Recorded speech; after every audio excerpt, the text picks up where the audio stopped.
시간 각자의 삶의 자리에서 예배의 처소에서 임마누엘 하나님을 예배하는 사랑하는 형제자매들을 그리스도 이름으로 문안하고 축복합니다.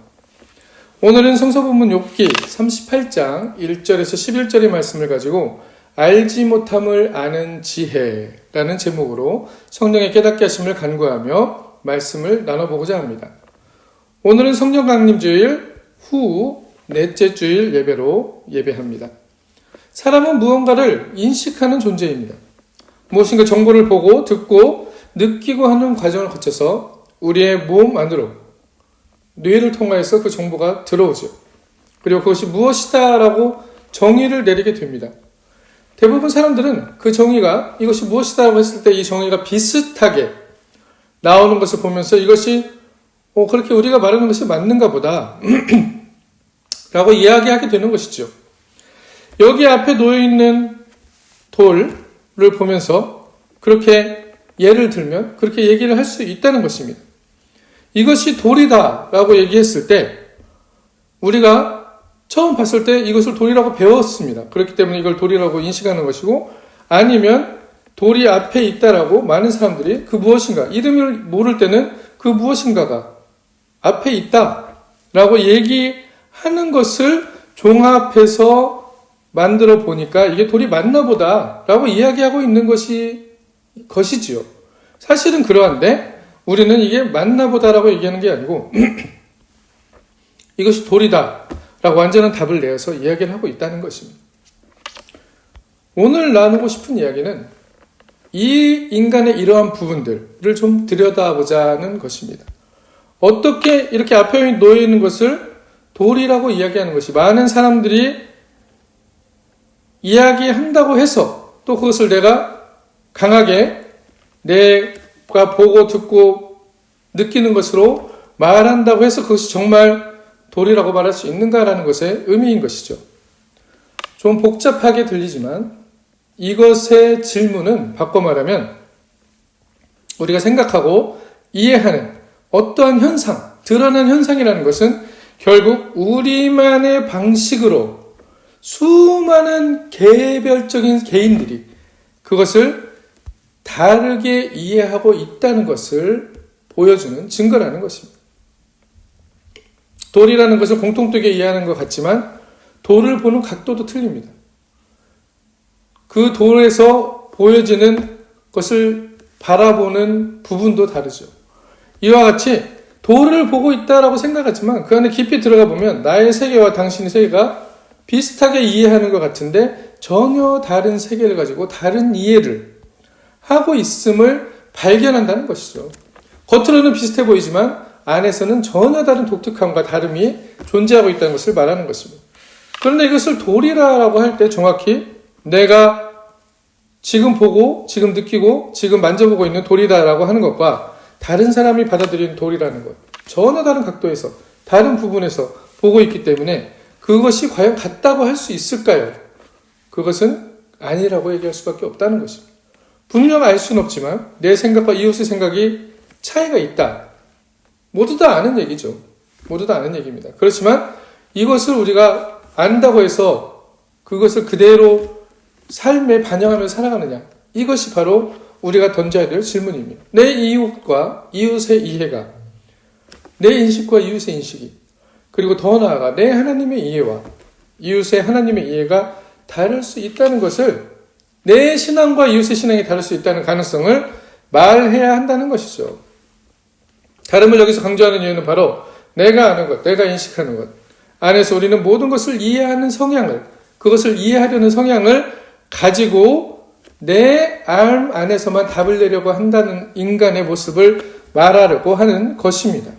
그 안에서 답을 내려다 보니 내가 답이 아니라고 생각하는 것을 답이라고 말하는 사람들과 충돌하게 되는 것이죠. 그리고 그런 사람들이 문제다라고 생각하는 게 되는 것입니다. 갈등이 생기죠.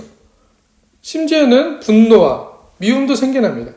이처럼 세상은 내가 참이라고 생각하는 사람들의 세계로 넘쳐납니다. 모든 사람들이 내가 참이라고 생각해요. 그러면 우리는 이렇게 참들의 아우성 속에서 어떻게 살아야 우리의 삶이, 나와 너의 삶이 진정으로 그리스도 안에서 사는 삶이 될 것인가? 나와 이웃의 삶에서 진정으로 하나님의 나라가 이루어지고 하나님의 뜻이 이루어지는 것인가 라는 것을 질문을 던져야 된다는 것이죠.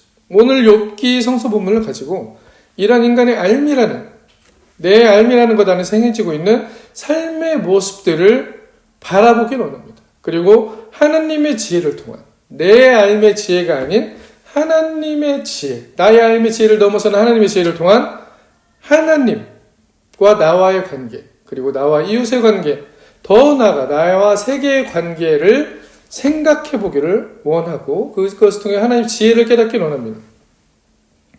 오늘 성서본문 1장 욥기 38장 1절부터 2절을 보시면 같이 한번 읽어볼까요? 그때 여호와께서 폭풍우 가운데 욥에게 말씀하여 이르시되 무시한 말로 생각을 얻게 한 자가 누구냐. 아멘. 하나님은 오늘 본문에서 인간의 지혜에 대해서 말씀하고 계시는 것입니다. 이 본문은 욥이 동방의 의인이었고 갑자기 불행한 일들과 고통들을 당하게 되죠. 그때 친구들이 찾아와서 욥과 같이 논쟁하는 장면이 바로 욥기 1장에서 37장까지의 모습입니다. 친구들은 뭐라고 하죠? 욥이 네가 뭔가 죄를 지었으니까 이런 벌을 받는 거 아니냐. 하나님께 회개하라. 라는 식의 논쟁을 펼칩니다. 욥은 어떻습니까? 내가 하나님께 벌 받을 만한 일을 하지 않았다. 왜 도대체 나에게 이런 고통이 오는 것이냐라고 하나님께 호소하는 욥기로 관철되고 있습니다. 이것이 바로 1장 37절까지의 내용들인데 38절에 하나님께서 욥에게 이야기하는 장면이 등장하는 것이죠. 그러면서 무슨 얘기를 하고 있습니까? 하나님의 말씀은 욥의 대답과도 욥의 진술과도 욥의 친구들의 진술과도 전혀 다른 이야기를 하나님은 하고 있습니다. 뭐라고 하세요? 무지한 말로 생각을 어둡게 하는 자가 누구냐라고 말씀하고 계십니다. 이 말씀을 통해 볼 때 하나님은 인간이 만들어내는 지혜로운 말들, 인간이 얘기하는 지혜라는 것, 이것이 결국 하나님께서 보시기에 무지한 말이라는 것을 말씀하고 있다는 것이죠. 다 아는 것처럼 말하고 있는 인간에게 대한 질타입니다. 지금 내가 내 앞에 일어난 모든 현상을 내가 해석해내고 있는데 이것이 전부 내 알 안에서 만들어내고 있다는 것, 그것을 인정하지 않고 이것이 전부라고 얘기하는 것 같은 모습이죠. 내가 말하고 있는 하나님이 정말로 진짜 하나님의 전부인가 하는 것입니다. 내가 경험한 하나님이 정말 하나님의 전부를 안다고 말할 수 있는가? 라는 질문을 이 하나님의 질문에서 우리는 발견하게 됩니다. 무지한 말로 생각을 어둡게 하는 자가 누구냐? 우리가 지혜롭다고 얘기하는 그 지혜의 말들이 우리의 생각을 오히려 어둡게 하고 있다는 것을 하나님께서는 분명히 말씀하고 있습니다. 인간의 알미라는 것은 이러한 한계를 가지고 있다는 것이죠. 알미의 방식은 이렇게 인식, 내가 뭔가를 보고 듣고 느끼고 오감을 통해서 정보 수집을 해서 그것을 판단하는 인식의 과정을 거쳐 알므로 들어오게 되는 것이죠. 근데 거기서 문제가 생깁니다. 그것이 전부인 것처럼 우리는 생각해버리는 경향과 그 경향을 통해서 삶의 방식을 꾸려나가는 것이죠. 그러면서 인간관계에서 오류와 문제와 갈등들이 생겨난다는 것을 말하고 있는 것입니다. 지금 욥도 그러한 형국입니다. 친구들은 네가 뭔가 잘못했으니 그렇지 않겠니? 회개해 라고 이야기하고 있는 것이죠. 욥은 나는 그렇게 살지 않았어. 나에게 왜 이런 고통이 오는 거지? 이 알 수 없는 고통에 대해서 지금 알 수 없는 불행과 고통에 대해서 하나님께 호소하고 있습니다. 문제는 우리가 어떻게 행하고 살아왔느냐가 아니라 우리가 하나님의 말씀을 그리고 신앙하는 이해의 방식에 대해서 사실은 하나님께서 지적하고 있다는 것이죠. 너희들이 나를 인식하고 이해하는 방식, 너희들이 나를 받아들이는 방식에 대해서 하나님께서는 지적하고 있습니다. 내가 말하는 그 하나님, 내가 정당하다고 하는 그 하나님에 대해 정말 다 알고 있니? 라는 질문이죠. 여러분께도 한번 질문을 해보겠습니다. 정말 하나님에 대해서 다 알 수가 있습니까? 우리는 당연히 아니라고 대답을 합니다. 그런데 우리의 삶은 어떻습니까? 우리의 알미 만들어낸 우리의 삶은 우리가 하나님을 다 아는 것처럼 얘기한다는 것이죠. 우리의 삶을 다 아는 것처럼 우리는 얘기하고 살아간다는 것입니다. 거기에서 문제는 무엇일까요? 내 알므로 모든 것을 끌어들이기 때문에 다른 사람의 세계와 다른 사람의 알에 대해서 수용성이 없어진다는 것이죠. 받아들이지 못한다는 것입니다. 자꾸 쳐내게 되는 그런 삶의 방식들이 나온다는 것이죠. 가끔 측량할 수 없는 하나님 사랑은 측량할 수 없다라고 우리는 찬송까지도 부릅니다. 그 크신 하나님의 사랑. 그 고백을 하면서도 우리는 하나님의 지혜를 모두 가질 수 없음을 알면서도 항상 이와 같은 오류를 범한다는 것이죠. 하나님도 욥기에서 이것을 지적하고 있습니다.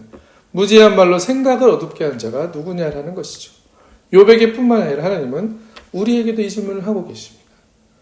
3절에서 6절까지의 말씀을 계속해서 읽어보겠습니다. 너는 대장부처럼 허리를 묶고 내가 내게 묻는 것을 대답할지니라. 내가 땅에 기초를 놓을 때 내가 어디 있었느냐. 내가 깨달아 알았거든 말할지니라.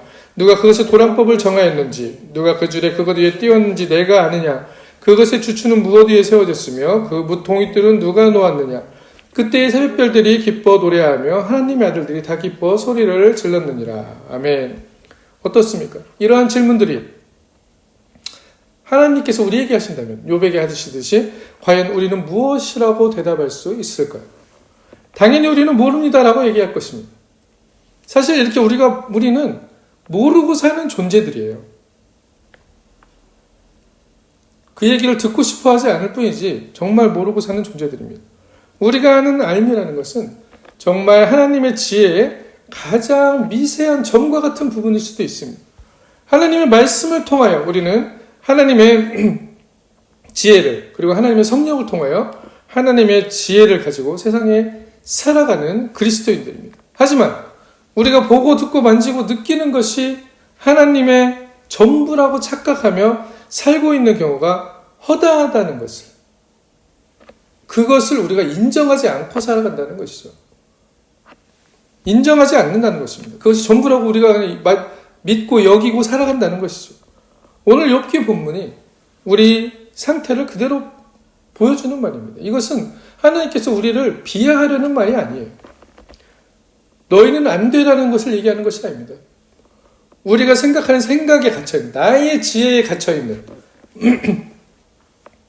우리에게 그보다 더 큰 세상이, 더 큰 지혜가, 그보다 더 깊은 하나님의 말씀이 언제나 있다는 것을 말씀하고 계시는 것이죠. 우리가 하나님을 잡았다고 얘기하는 순간 그것은 하나님이 아닙니다. 하나님은 이미 저 수평선 뒤로 물러나 계신 것이죠. 수평선을 잡을 수가 있습니까? 아우구스티누스가 이야기했던 하나님에 대한 깨달음입니다. 하나님을 잡았다고 한 순간 우리는 하나님은 이미 저 수평선 너머로 물러나 계시다라고 얘기하고 있다는 것이죠. 이처럼 우리는 수평선에 다가갔다고 생각하는 순간 이미 수평선은 저 멀리에 가 있습니다. 이것이 바로 하나님의 지혜라는 것이죠. 이 말씀을 통하여 인간은 알미의 한계를 발견하고 나의 알미의 한계, 우리 인간의 한계를 겸손히 인정하는 가운데 이것을 기반으로 하여서만이 우리는 진정한 하나님의 자유로 나아갈 수 있다는 것입니다. 하나님의 말씀이 주시는 진정한 지혜로 나아갈 수 있다는 것이죠. 나의 지혜로부터 탈출하는 것, 나의 한계를 인정하고 하나님의 지혜로 돌아서려는 그 움직임을 바로 우리는 회심이라고 할 수 있는 것입니다. 하나님을 인정하고 하나님의 말씀을 따라 걸어가는 삶이 진정한 삶의 지혜를 얻을 수 있다는 것을 발견해야 한다는 것이죠. 그렇다면 이것을 인정하고 우리는 아무것도 모릅니다. 그러니 아무것도 안 해도 되겠네요 라고 살아가는라고 하는 것이 아닙니다. 과연 하나님께서는 그럼 우리가 아무것도 모르니까 그냥 아무것도 하지 말고 그냥 살아라 이렇게 얘기하는 것일까요? 오늘 마가복음 4장 35절에 41절을 한번 같이 읽어보겠습니다. 마가복음 4장 35절에 41절, 여기에 알 수 없는 사건이 하나 일어납니다. 우리의 알면서 전혀 발견할 수 없는 사건이지요. 같이 읽어보겠습니다. 그날 저물 때 제자들에게 이르시되 우리가 저편으로 건너가자 하시니 그들이 무리를 떠나 예수를 배에 계신 그대로 모시고 가매 다른 배들도 함께 하더니 큰 광풍이 일어나며 물결이 배에 부딪혀 들어와 배에 가득하게 되었더라. 예수께서는 고물에서 베개를 베고 주무시더니 제자들이 깨우며 이르되 선생님이여 우리가 죽게 된 것을 돌아보지 아니하시나이까 하니 예수께서 깨어 바람을 꾸짖으시며 바다더러 이르시되 잠잠하라 고요하라 하시니 바람이 그치고 아주 잔잔하여 지더라. 이에 제자들에게 이르시되 어찌하여 이렇게 무서워하느냐 너희가 어찌 믿음이 없느냐 하시니 그들이 심히 두려워하여 서로 말하되 그가 누구이기에 바람과 바다도 순종하는가 하였더라. 아멘. 기적의 사건이죠. 우리가 알 수 없는 일들이 일어난 사건입니다. 예수님이 제자들과 바다를 건너가는 중에 풍랑을 만납니다. 인생의 고난과 고통의 때와 같은 순간들이죠. 그리고 죽기 직전의 상황에 도달해서 제자들은 예수님께 도움을 요청합니다. 주무시고 계시는 거예요, 예수님은. 흔들어 깨우며 우리가 죽게 된 것을 돌아봐 달라고 부탁하죠. 예수님께서는 바다를 꾸짖고 바다에게 잠잠하라고 명하고 바람을 꾸짖고 풍랑을 잠잠케 하는 초자연적인 사건을 발생하게 하십니다. 기적의 사건이죠.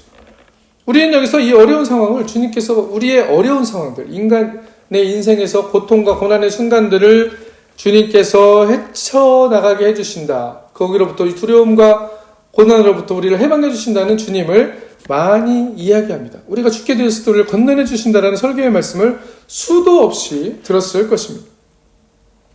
이것은 분명 우리에게 어려운 상황에서 하나님이 우리를 도우실 것이라는 믿음과 신뢰를 주는 본문입니다. 그런데 여기서 우리가 간과해서는 안 되는 부분이 하나 있습니다. 이것은 바로 이 기적 사건 이후에 제자들이 예수님을 대하는 태도입니다. 그가 누구이기에? 라는 질문을 던지고 있습니다. 무슨 말일까요? 이건 내가 생각했던 것이 아닌데? 내가 알고 있는 예수님의 부분이 아닌데? 이러한 것들이 일어나네? 라는 것입니다. 제자들은 아마도 예수님을 나름대로 잘 안다고 생각하고 있었을 것입니다. 그런데 제자들은 삶에서 죽음 앞에서 그 경험을 통해서 주님의 도움을 구하면서 동시에 저가 누구이기에? 라는 질문과 만나게 되는 것이죠. 하나님은, 예수님은, 성령님은 우리의 삶에서 이러한 역할을 하시는 분이십니다. 저가 누구이기에? 과연 하나님이 누구시기에? 라는 질문을 던지게 하는 것이죠. 왜 그럴까요? 우리 신앙의 알매 한계를 발견한 자만이 이 질문을 던질 수 있다는 것을 얘기하고 있습니다. 나의 삶에서 내가 받아들이고 생각하고 인식하고 그것이 신앙이라고 얘기했던 그것에서는 질문이 안 나와요. 왜? 다 알기 때문에. 하나님이 이러한 분이라는 걸 알기 때문에. 하나님은 이런 분이야. 많이 배워서 알죠. 이미 무슨 책에도 나와 있고 무슨 책에도 있고 이런 분이야. 하나님은 이런 분이야. 과연 하나님이 이런 분이라고 얘기하는 것이 그것이 전부일까요? 성서에서는 우리에게 어떻게 얘기합니까? 저가 누구이기에? 그리스도를 만났을 때, 하나님의 사건들을 접했을 때 나오는 인간의 한계에 대한 고백, 인간의 알매 한계에 대한 고백이 바로 저가 누구이기에입니다. 우리가 알지 못하는 하나님의 지혜의 발견이라고 할 수 있죠. 당시의 서기관들과 바리새인들도 예수님이 누구신지 안다고 생각했어요. 나사렛에서 태어나서 나온 30대의 청년, 30살의 청년, 목수의 아들. 저 사람이 도대체 왜 하나님의 아들이라고 하지? 기적을 행해도 믿지를 않았다는 것이죠. 예수님이 말씀을 전해도 자기들을 공격하는 말씀으로만 받아들였지 예수님께서 그것을 하나님의 나라를 위해 전한다는 것을 그들은 받아들일 수가 없었습니다. 왜 그랬습니까? 받아들일 수가 없었습니다. 내 삶이 전부라고 굳건히 믿고 있었기 때문이죠. 내 신앙이 전부라고 굳건히 믿고 있었기 때문입니다. 이것은 하나님을 만나는 사람들의 삶의 태도가 아니라는 것을 성서는 분명하게 우리에게 보여주고 있습니다. 오히려 새 서기관들과 바리새인들은 예수님이 귀신 들렸다고 했죠. 그리고 죄인들과 세리들과 왜 어울려서 저렇게 살아가냐? 죄인들과 서리들과 어울려서 먹고 마시고 저게 신앙인의 모습이냐? 정죄와 판단으로 일관했었습니다. 왜 정죄와 판단으로 일관할까요? 내가 아는 신앙이 전부라는 굳건한 확신 위에서 예수님께 손가락질을 해대고 있었던 것이죠. 아마 예수님이 이 시간에 우리에게 오신다면 만약에 우리도 우리의 삶이 전부라는 그 확신을 가지고 우리의 신앙이 전부라는 확신을 가지고 예수님을 대한다면 우리는 분명 예수님을 서기관과 바리새인과 같이 판단하고 정죄하게 될 것입니다. 제자들 또한 그랬다는 것이죠. 그렇게 그들의 알만으로 예수님을 끌고 들어와서 이해를 하려고 했기 때문에 예수님의 진정한 예수님을 만나지 못했다는 것입니다. 하나님의 아들인 예수님을 그들은 만나지 못했지요. 이것이 바로 인간의 삶의 한계를 성서는 적나라하게 보여주는 것입니다. 우리가 이러한 모습으로 꾸려져 있다라는 것을 얘기해 주는 것이죠. 그리고 하나님을 만난다는 것, 우리의 삶에 하나님의 기적이 일어나는 순간, 하나님의 말씀이 다가오는 순간을 경험하는 것은 우리의 삶의 틀을 깨고 들어오는 기대하지도 못하고 생각하지도 못한 놀라운 순간이라는 것을 우리는 발견하게 된다는 것이죠. 거기서 터져나오는 질문이 무엇입니까? 저가 누구이기에? 라는 것입니다.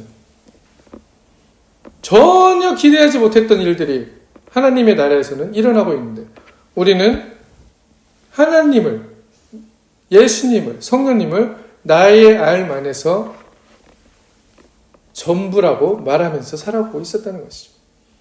하나님과 대면하는 사건은 이렇게 우리에게 항상 저가 누구이기에, 하나님이 누구이기에 라는 놀라움과 질문을 가져다 주는 사건이라는 것이죠. 우리의 삶이 매일매일 이러한 사건이 되어야 됩니다. 그러면서 어떠한 반응이 나타났습니까? 두려워하였다라고 제자들의 태도가 드러나고 있습니다. 두려워하게 된 사건입니다. 이 사건은 두려울 수밖에 없어요. 나의 삶이 깨지고 나의 자신이 깨어지는 사건이기 때문에 두려운 사건일 수밖에 없습니다. 이 두려움은 무슨 두려움일까요? 그런데 내가 벌을 받을까 하는 두려움입니까? 우리가 일반적으로 생각하는 어떤 두려움? 내가 죽을까 하는 두려움입니까? 내가 뭔가를 잘못했기 때문에 하나님이 나보다 힘이 세기 때문에 내가 하나님을 두려워하는 존재로 여겨야 된다라고 생각하는 그런 두려움일까요?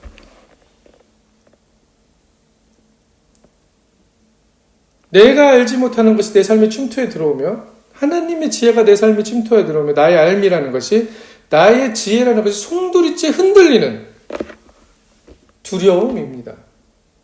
이 두려움을 시편 기자는 다음과 같이 이야기하고 있습니다. 시편 33편 18절을 같이 한번 읽어보겠습니다. 시편 33편 18절. 여호와를 경외하는 자, 곧 그 인자하심을 바라는 자를 살피사. 아멘. 우리가 말하는 경외함이라는 것, 두려움이라는 것은 하나님을 두려워한다는 것, 하나님을 경외한다는 것은 우리가 흔히들 생각하는 내가 하나님께 잘못해서 벌받지 않기 위해서 하나님이 나보다 힘이 세시니까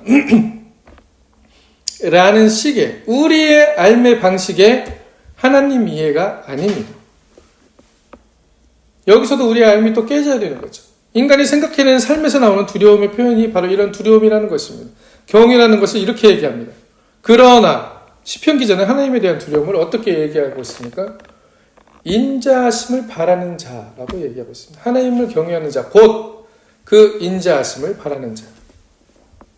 하나님을 경외한다는 것은, 하나님을 두려워한다는 것은 하나님의 인자하심을 바란다는 것이죠. 하나님의 은혜를 바라는, 은총을 바란다는 것입니다. 이러한 상태는 어떠할 때 나타날 수 있습니까? 내 삶이 한계가 있다는 것. 내 지혜가 하나님을 전부 감싸할 수 없다는 것을 몸으로 느끼게 될 때, 제자들과 같이 몸으로 느끼게 될 때, 하나님의 말씀이 다가와서 예수님의 놀라운 사건들이 우리에게 침투에 들어오면서 몸으로 느끼게 될 때 우리는 하나님의 지혜를 만나는 사건에 대면하게 된다는 것이죠. 그리고 우리는 거기에서 내 지혜를 통해서 살아가려고 했고, 내 지혜를 통해서 일어서려고 했던 그 인간의 모습에 죄로부터 회심하며 하나님의 인자하심을 바라는 자가 된다는 것입니다. 이것을 바로 성서는 하나님을 경외하는 자라고 말하고 있습니다. 인간의 한계를 발견하고 인정하고 무지한 말로 생각을 어둡게 하는 우리의 생각 자체를 어둡게 해버린다는 것이죠. 우리가 뱉어내는 말들이 그것이 바로 우리라는 것을, 인간이라는 것을 그대로 인정하는 것. 그리고 그 안에서 우리의 삶에 우리가 기대하지 않은 하나님의 다가오심을, 그리스도의 함께 하심을 기대하며 소망하는 이 놀라운 개방성을 가지는 것이 바로 하나님의 자비하심을, 하나님의 인자를 바라는 것이라고 말하는 것입니다. 이것을 우리는 회심이라고 얘기할 수 있습니다. 회개라고 얘기할 수 있습니다. 하나님의 은혜를 구하는 사람들로 변하는 것이죠.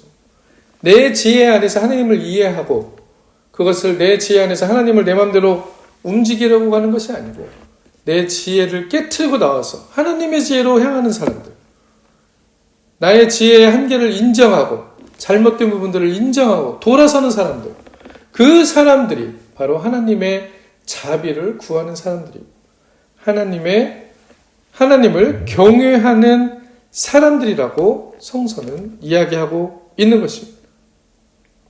내 삶의 지혜를 깨고 나와서 내가 알지 못하는 것에 대해서 깨닫게 하시는 하나님을 만나는 이 사건이 우리에게 두려움을 줍니다.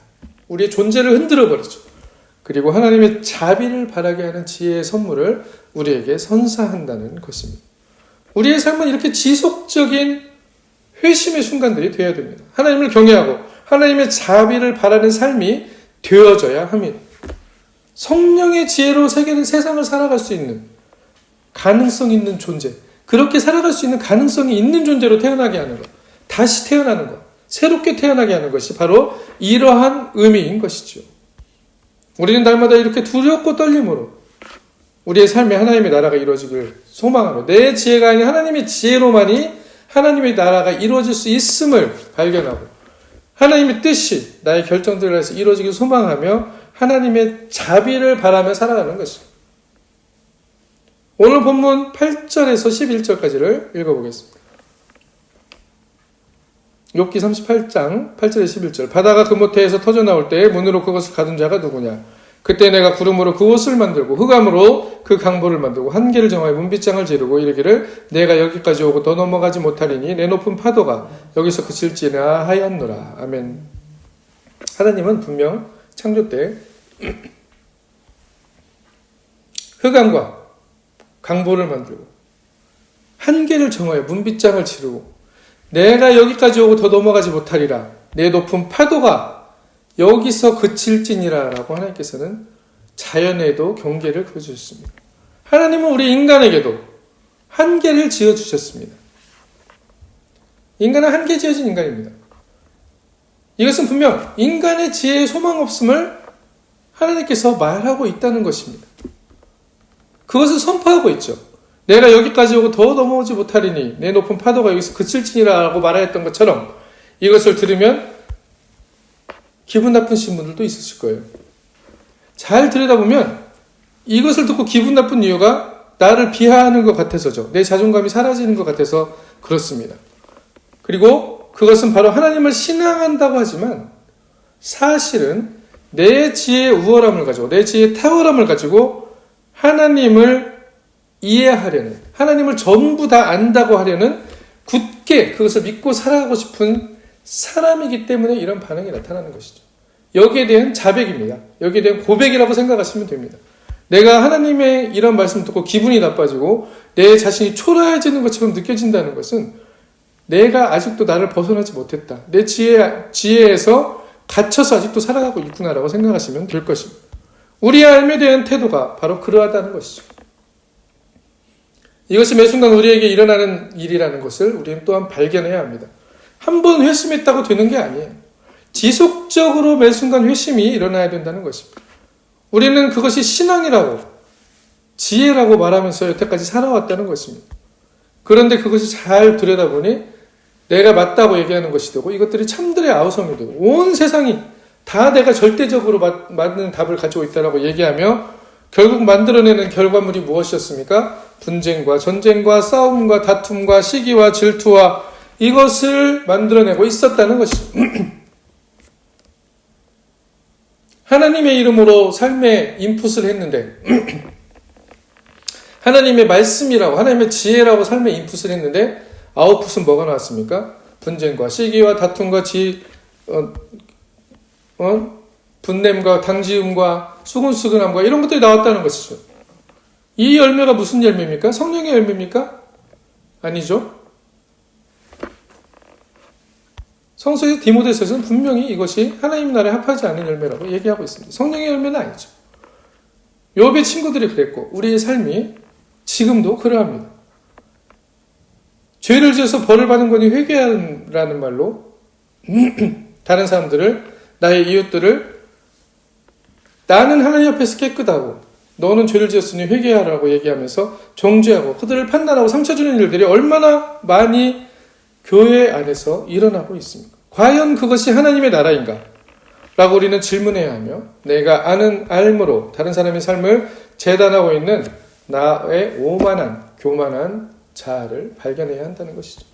우리 삶은 하나님의 다가오는 말씀을 겸손하게 받아들일 수 있는 변화된 회심한 존재가 될 때만이 진정으로 하나님의 지혜를 발견할 수가 있습니다. 그리고 그 지혜로 세상에 하나님의 사랑을 전파하며 살아갈 수 있다는 것이죠. 그 지혜는 무슨 지혜입니까? 내가 여기까지 오고 넘어가지 못하리니 내 높은 파도가 여기서 그칠지니라 라고 말씀하신 그 하나님의 한계 지어놓으심 우리의 삶의 한계를, 내 지혜의 한계를 인정하고 우리는 회개해야 하는 것이죠. 회심해야 합니다. 그리고 매일의 삶에서 저가 누구인가? 하나님은 누구인가? 그리스도는 나에게 누구인가? 오늘 나에게 이 시간 나에게 누구인가? 라는 질문이 안 나오면 신앙이 죽었다는 얘기예요. 자꾸 질문하지 말아라고 얘기하는 그런 어떤 신앙의 지도자들이 많은데 제자들도 그렇고 예수님도 그렇고 계속해서 하나님과 대화하며 질문합니다. 왜 그렇습니까? 하나님을 우리가 다 알지 못하기 때문이죠. 질문하지 말라는 것은 우리가 다 하나님 알고 있어 라는 말과 똑같습니다. 얼마나 교만한 말인지 알 수가 없어요.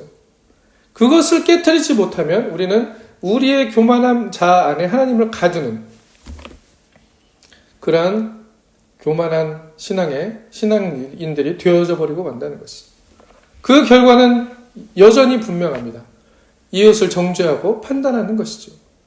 저것은 거룩해, 저것은 거룩하지 못해, 저것은 하나님이 좋아하는 거야, 이건 하나님이 싫어하는 거야. 내가 하나님의 자리에서 모든 것을 얘기하고 있습니다. 아니라고 얘기하지만 그 형국이 된다는 것이죠. 그러나 그 두려움을 우리는 우리의 알미 송두리째 흔들어버리진 이 두려운 사건을 만나야 한다는 것이죠. 이것을 만날 수 있는 가능성을 우리는 열어놓고 살아가야 된다는 것입니다. 이 두려움은 하나님께 내가 벌을 받을까? 하나님이 나보다 힘이 세서 내가 하나님께 뭔가 잘못해가지고 하나님이 나에게 뭔가 벌을 내리지 않을까라는 두려움이 아니라는 것이죠. 하나님의 자비를 구하는 두려움.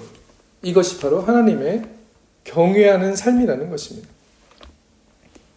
고린도후서 6장 1절에서 2절의 말씀을 보면 우리가 하나님과 함께 일하는 자로서 너희를 권하노니 하나님의 은혜를 헛되이 받지 말라. 이르시되 내가 은혜 베풀 때 너에게 듣고 구원의 날에 너를 도왔다 하였으니 보라 지금은 은혜 받을 만한 때요 보라 지금은 구원의 날이로라 라고 바울 사도는 고린도 교회에 전하고 있습니다. 이것이 바로 진정한 구원이에요. 하나님의 은혜를 헛되이 받지 말라. 지금이 은혜 받을 만한 때 지금이 구원의 날이다. 매일의 삶에서 우리는 은혜 받을 만한 때를 발견해야 하고 하나님의 구원의 날을 발견해야 하는 것입니다.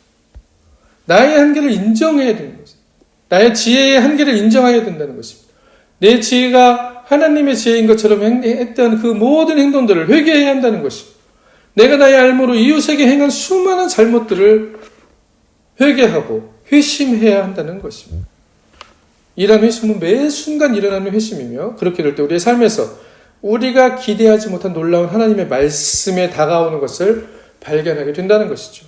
하나님의 뜻이 나의 삶과 이웃의 삶에 이루어질 수 있는 변화된 사람, 새롭게 태어난 자라고 우리가 변화되게 된다는 것입니다. 우리가 알지 못하는 것을 아는 것이 우리가 알지 못한다는 것을 아는 것. 알지 못한다는 것을 아는 것이 바로 하나님의 지혜로 나가는 시작입니다. 내 알물, 내 지혜를 깨치고 나와 하나님의 지혜를 겸손히 구하는, 하나님의 자비를 겸손히 구하는 자들이 되는 것이죠. 하나님을 경외하는 자가 되는 것입니다. 나의 삶에 하나님의 지혜가 함께 하심을 이제는 발견하고 하나님의 지혜로 살아갑니다. 어떻게 됩니까? 고린도후서 6장 7절에서 10절까지를 보면 진리의 말씀과 하나님의 능력으로 의의 무기를 좌우해가지고 영광과 욕됨으로 그러했으며 악한 이름과 아름다운 이름으로 그러했느니라. 우리는 속이는 자 같으나 참되고 무명한 자 같으나 유명한 자여 죽은 자 같으나 보라 우리가 살아있고 징계를 받는 자 같으나 죽임을 당하지 아니하고 근심하는 자 같으나 항상 기뻐하고 가난한 자 같으나 많은 사람을 부유하게 하고 아무것도 없는 자 같으나 모든 것을 가진 자로다. 아멘. 이렇게 고백하는 사람들이 되어집니다. 이렇게 살아가는 사람들이 되어집니다. 이것이 바로 그리스도의 삶이고 그리스도가 누구인가? 이 순간 나에게 다가오는 질문을 받아들여야 된다는 것이죠. 이 질문을 던지게 되는 그 삶의 사건들과 마주치는 사람들이 바로 그리스도인들이라는 것입니다. 내 지혜의 알물을 꽁꽁 싸매가지고 이게 전부야, 이게 신앙이야, 이게 삶이야 라고 이야기하고 있는 그 왜곡된 지혜, 그 교만한 지혜에서 깨치고 나와서 저가 누구이기에 라고 이야기할 수 있는 그 놀라운 하나님의 지혜의 자리로 나아갈 수 있는 사람이라는 것이죠. 우리가 알지 못함을 아는 것이 바로 하나님의 지혜입니다. 이처럼 하나님을 함께 하시는 지혜는 우리를 세상이 감당하지 못한 사람들로 만들어 내버립니다. 나의 알을 깨치고 나의 알의 한계를 인정하고 매 순간 회심하며 나와 하나님의 지혜와 자비를 바라는 사람들이 되게 한다는 것이죠. 복된 사람입니다. 진정으로 복된 사람들이 되게 하는 것이죠. 시냇가에 심은 나무가 되는 것이죠.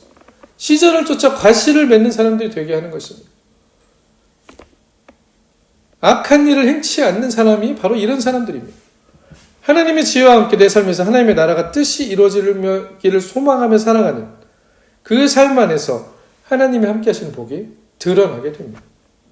당연히 드러나게 되겠죠. 이처럼 아브라함과 이삭과 야곱의 복으로 함께 하시는 그 언제나 동일하게 역사하셨던 그 하나님의 복이 지금 우리의 삶에서도 기적의 사건들, 이러한 기적의 사건들을 매일 삶에서 경험하고 우리의 알을 깨치고 나와 하나님의 지혜의 자리로 나아가는, 하나님의 자비를 구한 자리로 나아가는 복된 사람들이 되기를, 복된 그리스도인들이 되기를 그리스도의 이름으로 축원합니다.